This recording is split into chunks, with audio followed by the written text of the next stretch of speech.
ما تاسو ته پاکستان کې وسړی موټر سایکل چل زده کو په درګۍ کې هلته یو نیر دی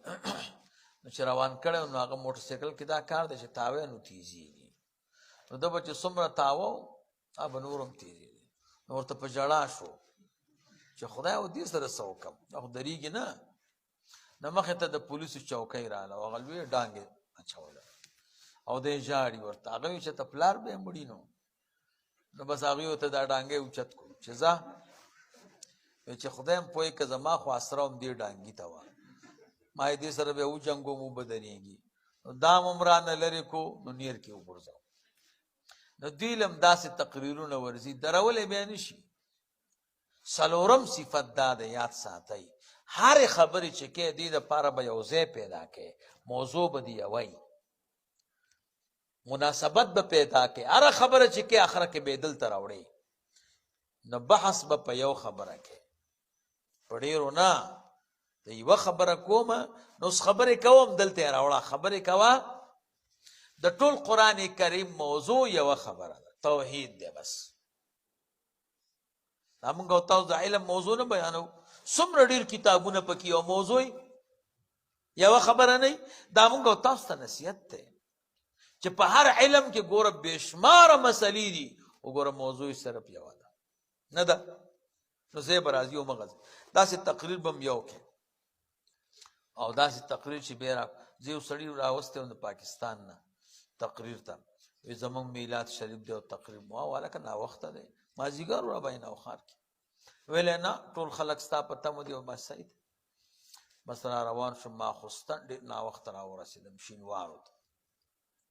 چې رالم سړی لګیا دی تقریر کوي ما ته یې ده پسې د نمبر دی ډوډۍ مخکې خوري که وروستو ما نه ډوډۍ سره بیا ګورو دا تقریر به وکړو او سړی لګیا یې تقریر یې کوه 2 بجې شوه ټول خلک لاړ یو کس ورته پاتې شو ما کاکا ته نه ځې ویل زه به هم لاړ شم نو هغه هم ترې لاړو نو دا موږ په خپلو منځونو کې پاتې شو نو ما ورته وی مولوي صاحب راکوزېږي نه ویل یو نقطه پکې ویمه هغې باندې هم یو ساعت تېر نو دا غریب چې دی دله اوس چل نه ورځي چې اوس کوم ځای کې ودرم کتاب خلاص هم نه دی کتلی به یو غر او بل غر ولي نو داسې نه په کار ښه تقریرونو باندې خلک تنګوئ ما یو خود چې کله تقریر دی د خلکو د ذهن موافق کو یو او د حال مناسب دوا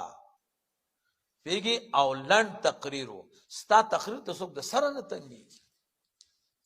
پیږي که نه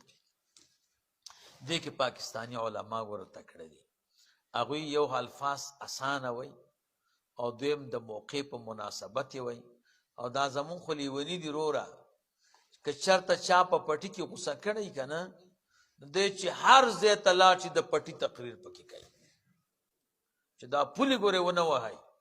او پلاني ځای ته تللی موده واله که خو موضوع ته ګوره که چا مجاهدینو ته بوتلې قلو اردو ته یې بوتلې او یا یې چې دی نو